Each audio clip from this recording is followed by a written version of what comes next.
நீலகிரி மாவட்டம் உதகை, கூடலூர், குன்னூர், மசாங்குடி, முதுமலை எதுவுமே எனக்கு புதுசு இல்லை. சின்ன வயசுல இருந்து எங்க அப்பா என்னோட கையை பிடிச்சி ஒவ்வொரு வாட்டியும் ஷூட்டிங் வரும்போதும் கேப்டன் என்னை எப்பயுமே கூப்பிட்டு வந்து எல்லா பக்கமும் எனக்கு சுற்றி காமிச்சிருக்காரு. ஊட்டியில போனா ஸ்கூல் வந்து ட்ரெயின் வந்து இது மாதிரி பல ஷூட்டிங் ஸ்பாட்டு எல்லா பக்கமும் கேப்டன் என்னை கூப்பிட்டு போயிருக்காரு. சின்ன வயசுல இருந்து இது வரைக்கும் எத்தனை தோல்விகள் வந்தாலும் எத்தனை சோதனைகள் வந்தாலும் என்ன சுத்தி நிக்கிறீங்க பாருங்க, இதுதான் உண்மையான தேமுதிக.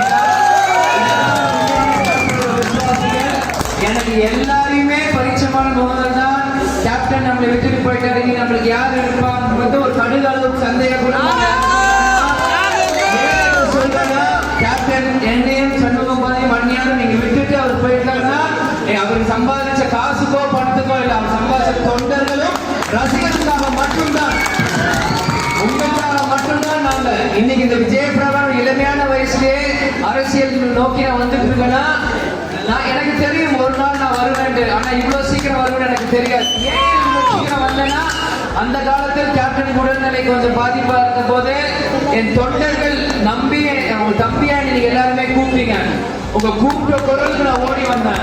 நான் கூப்பிட்டீங்க, இனி நான் வந்துட்டேன். இனி உங்களுக்காக மட்டும்தான். அதனால யாருமே எதுக்குமே பயப்பட வேணாம், தைரியமா இருங்க. நமக்கான காலம் எதிர்காலம் பொற்காலமான காலமா தான் இருக்கும். ஏன்னா நல்லவர்கள் காலம், நல்லவர்கள் லட்சியம் வெல்வது நிச்சயம். நம்ம கேப்டன் சொன்னாங்க. மற்ற கட்சியோட தேமுதிக சில சோதனைகள் இருக்கு, இல்லைன்னு நான் சொல்லல. இருந்தாலும் நமக்குள் கேப்டன் இல்ல, நம்ம ஒவ்வொரு காலம் வரும்.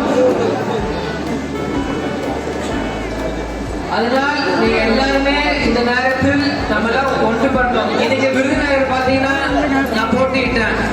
கேப்டன் மறைந்து 100 நாள் கூட ஆகல. இருந்தாலும் அந்த தேர்தலை நான் எதிர்கொண்டேன். எனக்குள்ள அந்த மனவலி, எனக்குள்ள அந்த மன கஷ்டம், அதெல்லாம் எனக்குள்ளேயே இருந்தாலும் நம்ம அடுத்த கட்ட நம்ம கட்சி வளரணும், நமக்காக நம்ம தொண்டர்கள் ஜெயிக்கணும்காக எல்லா வழியும் தாங்கி அந்த தேர்தலை நான் சந்திச்சேன். சந்திச்சது பிறகும் மீண்டும் சொல்றேன், சூழ்ச்சியாலும் துரோகத்தியாலும் தான் அந்த தேர்தல் காலம் கண்டிப்பா நம்ம ஜெயிப்போம். அதனால் நான் ஏதோ தோத்துட்டேன், ஏதோ போய் ஓரத்தில் உட்கார்ந்து பல பேர் நினைச்சாங்க, எதிர்பார்த்தாங்க திரும்பி இந்த பையன் வெளியே வர மாட்டான்ட்டு. முடியாது என்பது இன்னைக்கு இவ்வளவு பெண்கள் மனசு ஒரு பொண்ணுக்கு தான் புரியும். நீங்க பேசுறீங்க, எத்தனையோ சீனியர்கள் பாக்குறீங்க. இன்னைக்கு ஒரு பெண் தலைவர் இன்னைக்கு இந்த கட்சியை நடத்தி கொண்டு வந்துட்டு இருக்காங்கன்னா அது சாதாரண விஷயம் இல்ல. ஏன்னா கடந்த 10 வருஷமா எங்க அப்பாவை எப்படி பாத்துக்கிறாங்க எனக்கு தான் தெரியும். எங்க அம்மா ஒரு புறம் கேப்டன் எப்படி பாத்துக்கிறாங்க, மறுபுறம் இந்த தேசிய முற்போக்கு திராவிடர்கள் எப்படி பாத்துக்கிறாங்க, இன்னொரு புறம் எங்க 2 பசங்களை எப்படி பாத்துக்கிறாங்க எங்களுக்கு தெரியும். இவ்வளவு சோதனைகளும் தாண்டி நீங்க கட்சியை நடத்திட்டு வராங்கன்னா அது கேப்டனோட கொள்கையும் லட்சியமும் இந்த தேசிய முற்போக்கு நம்பி இந்த தொண்டர்களுக்காக மட்டும்தான். நம்ம எல்லாருமே ஒன்றுபட்டு செயல்பட்டு ஈகோ, பொறாமை, நீ பெரியவன் நான் பெரியவன் தாழ்த்தம் இது எல்லாமே தூக்கி ஓரமா வச்சுட்டு ஒன்றுபட்டு செயல்பட்டோம்னா நிச்சயமா நம்ம கட்சி அடிச்சுக்க எந்த கட்சினாலும் முடியாது. நான் ஆணைத்தனமா சொல்றேன். நம்மளுக்கு அடுத்த டார்கெட் 2027 என்ன தம்பி, ஒவ்வொரு தேர்தலும் அடுத்த டார்கெட்ன்றீங்களே, நம்ம ஜெயிக்கலையேன்னு மட்டும் யாரும் நினைக்காதீங்க.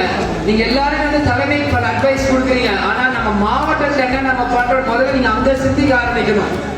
அதுக்கப்புறம் நீங்க வந்து பேசணும். ஏன்னா நான் திரும்பியும் சொல்றேன், நம்ம 2 பேரும் ஒன்றுபட்டு செயல்பட்டாதான் நமக்கான லட்சியத்தை வெல்ல முடியும். 2 கை தட்டினாதான் ஓசை, ஒரு பக்கம் மட்டும் தட்டினா வெறும் காத்துதான் விசிட்டு இருக்க முடியும். அதனால் தொண்டர்கள் நீங்களும் சரி, இன்னைக்கு நிர்வாகி தலைவர்கள் எல்லாருமே சரி, நம்ம ஒன்றுபட்டு செயல்பட்டா நிச்சயமாக நமக்கான எதிர்காலம் கண்டிப்பா. இப்பயும் நான் சொல்றேன், இதே உதகை நீலகிரி மாவட்டத்துல இருந்து 1 இல்ல 2 எம்எல்ஏ கண்டிப்பாக உருவாக்க முடியும். முடியாது என்பது முட்டாள் சொன்ன மீண்டும் நான் சொல்றேன், இங்க இருந்து முடியாதுன்னு எதுவுமே ஏன் முடியாது, கண்டிப்பாக முடியும். நீங்க என்ன பண்ணணும்னு மட்டும் இந்த உதகை சொல்லுங்க. உங்க தம்பியா நான் இறக்கி உங்களுக்காக வேலை பார்க்க தயாரா இருக்கிறேன். கண்டிப்பா இங்க ஒரு எம்எல்ஏ 2026 கோட்டைக்குள்ள போகணும். நம்ம அந்நியர் பிரேம நீங்களும் போகணும். தேசிய முற்போக்கு திராவிடம் சாதாரண கட்சி இல்ல, எல்லாத்தையுமே நம்ம பார்த்து சந்திச்சுட்டு வந்த கட்சி இந்த கட்சி. இன்னைக்கு மற்ற கட்சிங்க மாதிரி ஒரு சின்ன தோல்வியானோடனே எல்லா வேஷியும் மூடி வச்சு கொடியை கழட்டி போற கட்சியில தேசிய முற்போக்கு திராவிடம் இன்னைக்கும் அதே சகப்பு மஞ்சள் கருப்பு கொடி எங்க போனாலுமே பக்கத்துல இருக்கு. அது என்னைக்குமே மாற அது மட்டும் நீங்க வைங்க. நான் இருக்கவங்க கூட நீங்க தைரியமா செயல்படுங்க. நான் அதை ஏன் அந்த வார்த்தை சொல்றேன், நீங்க என் கூட இருக்க அந்த தைரியம் தான். நான் சின்ன வயசுல எங்க அப்பா சொல்லிட்டு இருப்பேன், நீங்க சம்பாதிச்ச ₹1 பணம் எனக்கு வேணாம், நீங்க வச்சுக்கோங்க. நீங்க சம்பாதிச்ச கோடிக்கணக்கான மக்கள் உள்ளங்கள் அந்த தொண்டர்கள் என் கூட நின்னா போதும், வேற யாருமே எனக்கு வேணாம். பல பேர் சொல்றது விஜயபிரபாகரன் வாரிசு அரசியல் நோக்கி வரணும். எந்த வாரிசு அரசியல் நோக்கி விஜயபிரபாகரன் வரல. இன்னைக்கு அண்ணன் உதயநிதி மாதிரி அவங்க தாத்தா 6 வாட்டி சிஎம், அவங்க அப்பா துணை முதல்வர் மேயரா இருந்து இன்னைக்கு நான் களத்துக்கு வரல. இன்னைக்கு அண்ணாமலை ஒரு இளைஞரா இருக்கும், அவர் சொந்த காசு செலவு பண்ணி ஒரு பாஜக வரல. அதே மாதிரி நீங்க எந்த இளைஞரை எடுத்துக்கோங்க. ஆனா இந்த விஜயபிரபாகரன் அரசியலுக்குள்ள வரும்போது அன்னைக்கு கேப்டன் உடல்நிலை குறைவு, அன்னைக்கு தேமுதிக எம்எல்ஏ இல்ல, எம்பி இல்ல, கவுன்சிலர் யாருமே இல்ல. அன்னைக்கு எனக்கு வெறும் 25 வயசு. எந்த விஷயத்துக்கும் பயப்படாம, எந்த விஷயத்துக்கும் தயங்காம, என்னோட ஃபியூச்சர் என்னன்னு கூட தெரியாம எங்க தொண்டருக்காக அன்னைக்கு நான் நின்னா கடைசி வரைக்கும் உங்களுக்காக உங்களோட தான் நான் இருப்பேன். நீங்க ஆணித்தனமா சொல்லிக்கிறேன். இந்த என் வயசுல இருக்க பசங்களும் அவங்க எல்லாரும் வீட்லயும் இருக்கலாம். அவன் நல்லா படிக்கணும், சலிக்காம கொள்ளாம எனக்கு வியப்பதான் ஒவ்வொரு முறையும் ஏற்றிட்டே இருக்கீங்க. அது நான் சொல்லியே ஆகணும். நிச்சயம் யாரும் தோண்டு விடாதீங்க, சோர்ந்து விடாதீங்க. உங்க தம்பி நான் இங்க இருக்க, கண்டிப்பா நம்ம செயல்படுவோம், நிச்சயமா நம்ம ஜெயிப்போம். வந்திருக்க விஜயலட்சுமி, விமல்ராஜ் அவங்க 2 பேரும் அவங்களுக்கு ஒன்னே ஒண்ணு நான் சொல்லிக்கிறேன். நீங்க 2 பேருமே கல்யாணம் பண்ணி நல்லா இருக்கும் போது நீங்க யாருமே நீங்க எடுத்துக்கோங்க. ரோல் எக்ஸாம்பிள் உங்க அப்பா அம்மா எடுத்துக்கோங்க. அடுத்தது கேப்டனும் பிரேமலதா விஜயகாந்த் எப்படி வாழ்ந்தாங்க அதை மட்டும் நீங்க நினைவு வச்சுக்கோங்க. வேற எதுவுமே வேணாம்.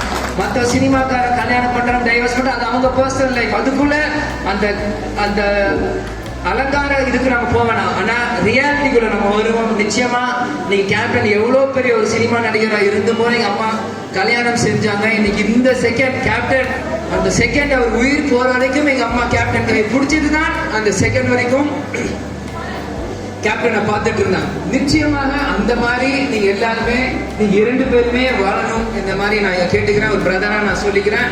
நிச்சயமாக அதே மாதிரி நீங்க வரவேற்பு எல்லாருக்கும் மீண்டும் ஒரு நன்றி நான் சொல்லிக்கிறேன்.